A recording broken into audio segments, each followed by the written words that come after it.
From Toronto, this is JWeekly Canada, starring Ieden Wall and Susan Minuk. Tonight, the prison lady, Phyllis Taylor, and Jewish educator, Maytar Elgaza. From Studio 18, here is Susan Minuk. Welcome to the studio, Phyllis Taylor. Thank you, Susan. Thank you so much. I'm so honored and delighted to be here and have looked forward to this for several weeks now. Well, thank you, and we're delighted. And you are also known as the prison lady, Hi. the title of your new memoir, which is just a compelling read. Thank you. Thank you. So we're going to talk about this All book right. of yours.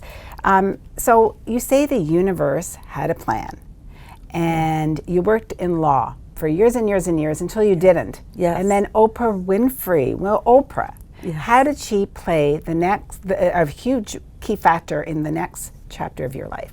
So I worked for a very large international downtown Toronto law firm for 30 years. And at the end of my career, they had hired on a new director who, I know it's shocking, Susan, but apparently I intimidated her. Long story short, I was terminated. After 30 years, my life was packed into one cardboard box, and I was walked out in a humiliating walk of shame. Crossed the street, went to my daughter. I'll leave that part out. My daughter studied under me as a paralegal because I was teaching that course as well.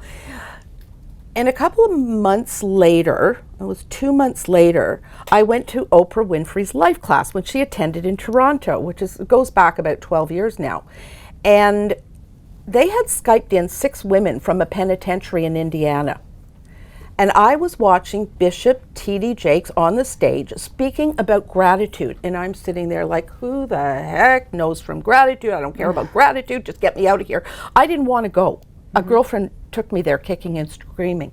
But as I was listening to Bishop T.D. Jakes, I started to realize that the women from the penitentiary in Indiana who had been Skyped in and were right behind Oprah were catching my attention. And I was watching them. I was studying them. And I saw the light bulbs go off as he was talking about gratitude. And the stuff he was saying started to resonate with me, but moreover, it was the women. And I thought, oh my God, I literally lunged from my chair and went, holy crap, that's what I'm going to do with the rest of my life. And you could have chosen any life career after what happened with when you left the legal field, and you chose to work in a prison system as a motivational coach and a life coach. Why? You know, I think it has to go back to my childhood. I was brought up in an Orthodox Jewish home, and I had a dad who was ultra-Orthodox, and I had a mom who was Reformed. They didn't get along. They didn't like one another, and my father was severely abusive. In fact, when they caught me crawling out the basement window one evening to hitchhike down to Yorkville and go-go dance, I was severely beaten, and I was locked away for a year. So I can't tell you definitively, but I can tell you that I've given it a lot of thought, and I've come up with having empathy for people who are disenfranchised and perhaps wanting to make a difference in their lives. I want to make a difference, period. And so when I had that enlightenment at the Oprah Winfrey class that day, it occurred to me that my law firm had paid me out, and they had paid me out well. And they had also given me a non-competition clause, which meant we are not going to have you at another law firm. What am I going to do? 30 years in a law firm, what am I going to do? So it gave me an opportunity after all my life, and I had had financial struggles and such, and it wasn't necessarily over, but it gave me an opportunity because of the package they gave me, which is why I think it's Beshert, to go and do something that I could do. So motivational speaking, because I was a competitive public speaker, but never a motivational speaker, I just figured I could figure that out. And life coaching fell into place afterwards when the guys got comfortable with me, or the women, and they would come and they would speak to me after the class. So I call it life coaching. And then I started taking courses, more courses, life coaching, mediation. I've been taking courses all my life, and I really love learning on a continuum. So going back to that time with your father, and you were locked up in the basement. So you also, if I recall in the book, you worked with a women's prison where they were confined, these women in solitaire. Did you talk to them about your experience? Because I would imagine that you could be empathetic to that being locked away, really. That's very insightful, Susan, exactly. So I worked with both men and women, and I graduated from general population at Vanier Correctional Institute in Milton. I graduated to work with the women in confinement, which is also known as segregation. Okay. Whatever lesson I would do in general population, I would do it with them as well, only I would do it more slowly. But what they loved, and what I came to learn, was that they loved my stories, and therefore me. They loved the fact that I was just another girl, that I'm human, that I have been through stuff, and that I could relate to them. And in my world, whenever I can relate to anybody, I do it because I love bonding. I love people. And that gets me everywhere I have to go. That and a little bit of kindness works for me. Well, you composed and wrote your whole curriculum. Yes. That in itself. I did. And so in your coaching sessions, you had all kinds of, inmates with various backgrounds. I mean, how were you able to overlook their crimes? I mean, some of these are pedophiles and rapists and,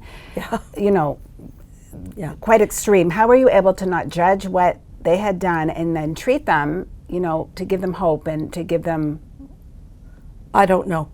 I never judged anybody. I don't know how I overcame it. I know that there was one man in particular. It was very, very hard for me to work with him. But getting back to your initial comment about, I have a degree in journalism, so writing and speaking are my thing. And when I was given the opportunity to go and work as a volunteer at my very first prison, I was also told that after time, it took some time. I wasn't initially brought on to work as a permanent gig, but after time I was, and I would work, I had a husband at the time, and it was like, too bad for him, I'm going home to write. And so, write I did. Well, of a journalist. Right, I did. And the journalist in me just went on steroids.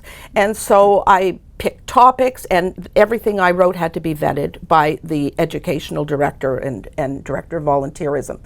And I wrote gratitude and building healthy relationships and forgiveness and building just whatever occurred to me that they would need in life. Okay. So I guess I have to say, I was so focused on delivering my lesson, giving them something that they could have as a takeaway, even if they were going to spend their life in prison, they still need to know how to do that. And kindness can still get you have you seen in a better place no matter where you are. So I think I was so focused on delivering my lesson and getting the message, perhaps making a difference, that I never thought to judge them to this day. It doesn't mean that I think that criminal behavior is okay. It doesn't mean that I want to be involved or the victim thereof, but I wasn't there to judge them, and I still don't.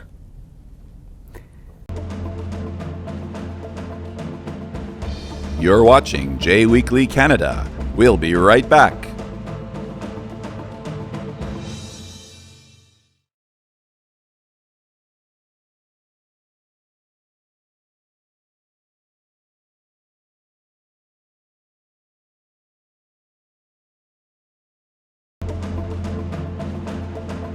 Welcome back to JWeekly Canada.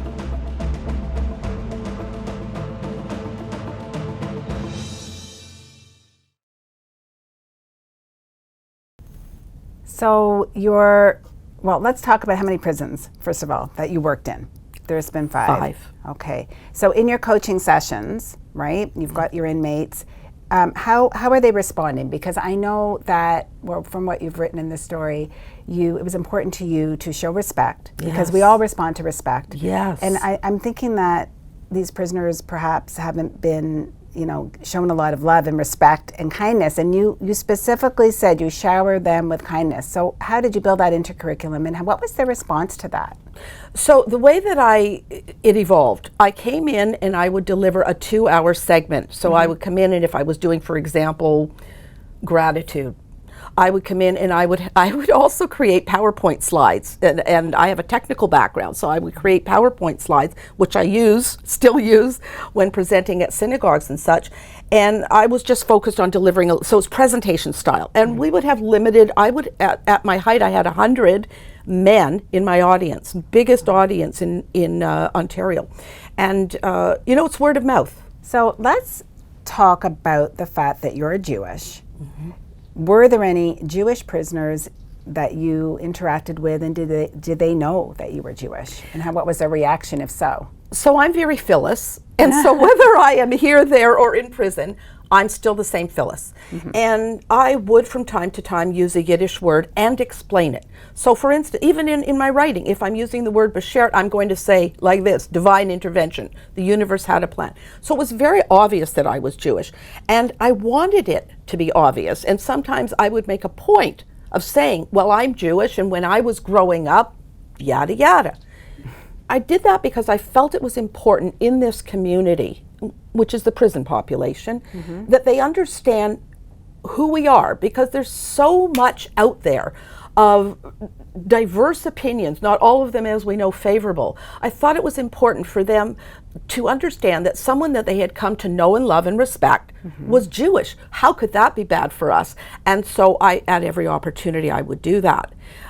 Were there Jewish prisoners? Well, not as many as other, because there's all nationalities and colors and flavors, but there were a couple of Jewish prisoners that I did come across from time to time, and they would be so excited. You remind me of my booby, you remind me of my mummy, you're just like my cousin, you look like my aunt. And there was instant bonding, as you can imagine. And so that was kind of a plus too, because they would understand I'm someone who gets it. And so if my background was harsh and humble, their background often was worse than that. But we understood one another from the gate. I would think, just as an outsider, that your safety might be at play here when you're in a session with all these inmates from various backgrounds, with an affiliation with crimes attached to them. How would you ensure your safety and even the safety from one another as students? And then, of course, was there any incident that happened, if you could share? So I never felt that my safety was in jeopardy, ever. I have a very firm belief that when you walk into a conversation or a crowd, whether it's in a synagogue or it's in a prison, that when you walk in and you give these people hope, respect, and kindness, you get it back. And I had no other way of connecting with them other than giving them hope, respect, and kindness. I mean, who am I? I would come into the prison and I would say, thank you for allowing me into your home. I am on sacred ground here with you. I love that. And I thank you for this opportunity. Every single week. I was attacked once. Yes, I was attacked once. In 10 years, that's not bad. So let's just all calm down. Yeah. So this young boy, it was his first time into my class, and he didn't know the ropes. He didn't understand that everybody loved me and we were going to be okay here.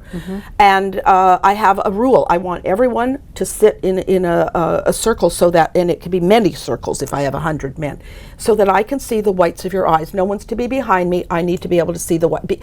Not so much for my safety. I want to see if they're getting it. And I read body language. I've studied NLP. Neuro-linguistic programming. And so I want to see these men. I want to see how if the light bulbs are going off, they're reacting to me. If I need to expand more on something, contract more on something.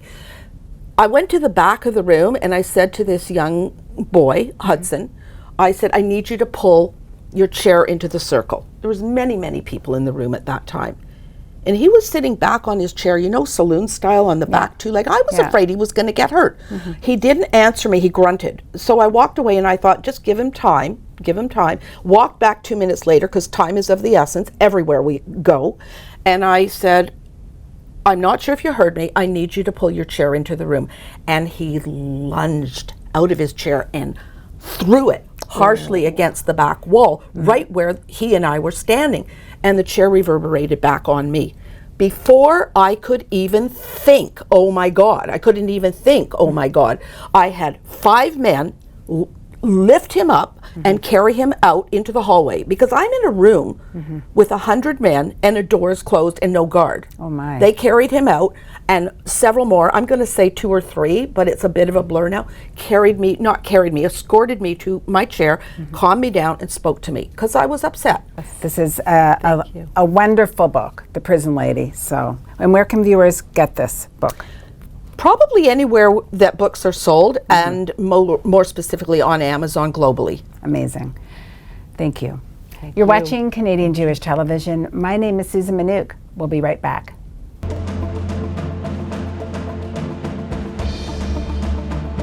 You're watching JWeekly Canada. We'll be right back.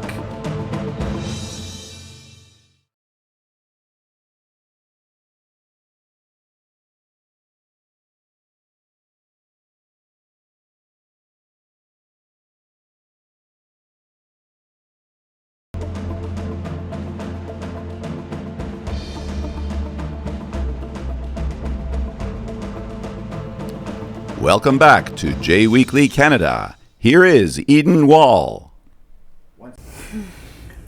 I am so looking forward to the Maytar spiel.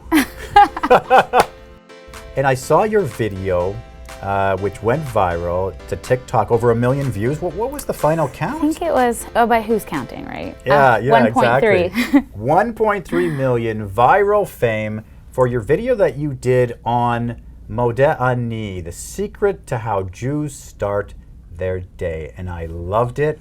And when I saw it, I said to my brother, I said, we have to have this woman on our show, because you said it, Maytar,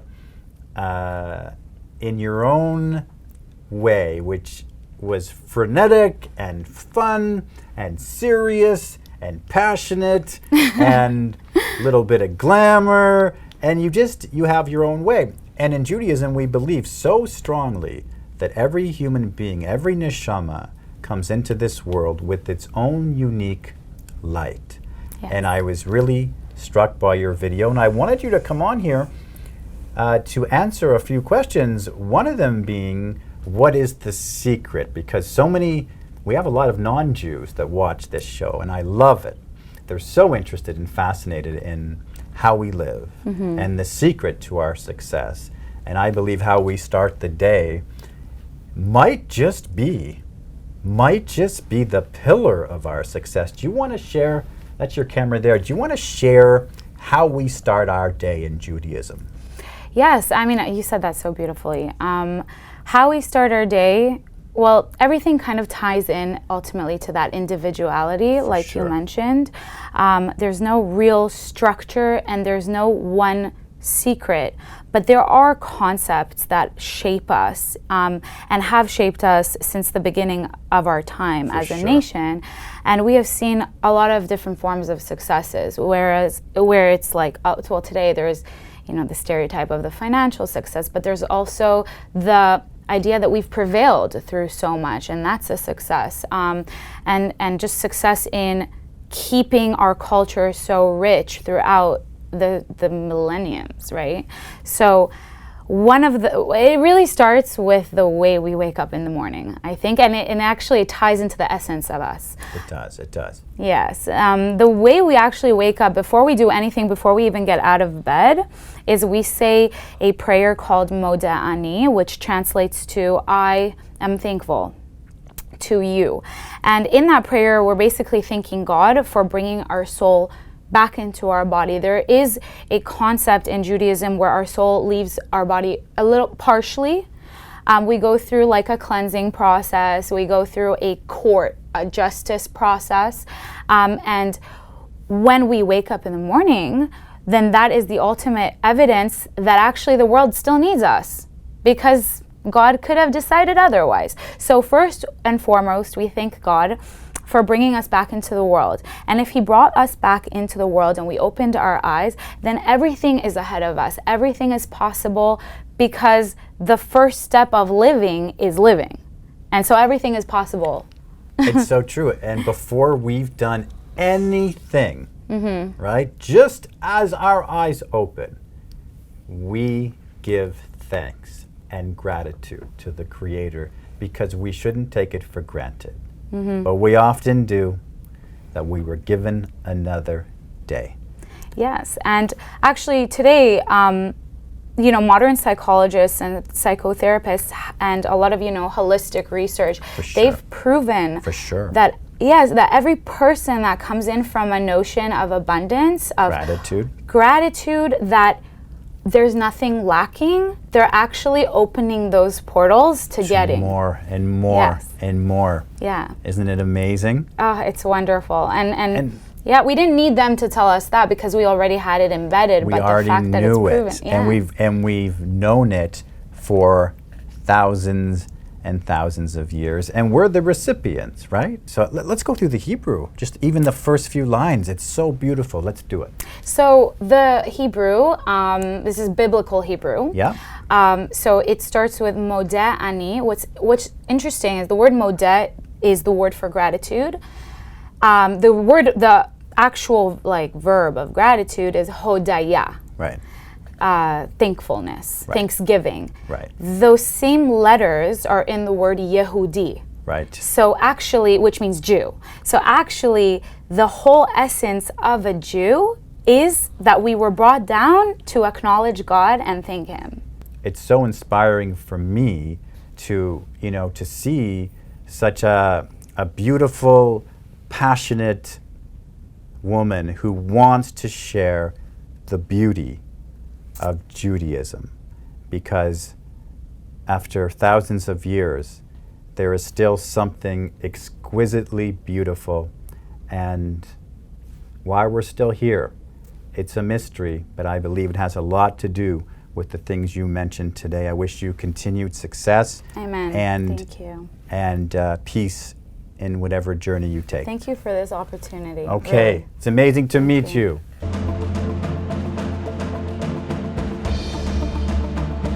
You're watching JWeekly Canada. We'll be right back.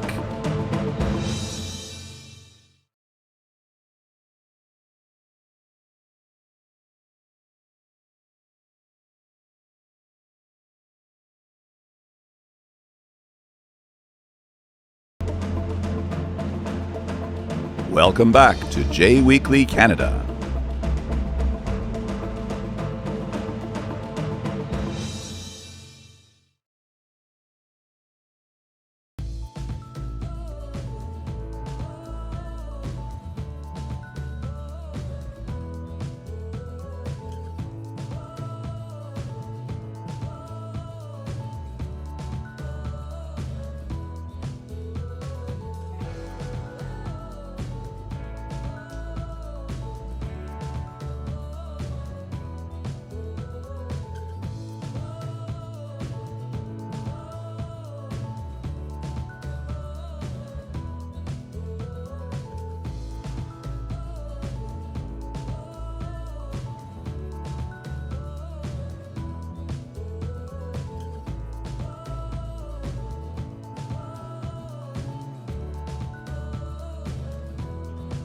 JWeekly Canada is brought to you by Comfy Move.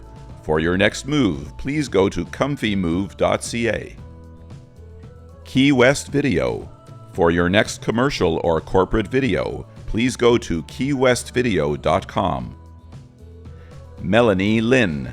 For stylish women's clothing, please visit melanielynn.com. Barry's Office Furniture. For the most affordable office furniture, please visit barrysofficefurniture.com.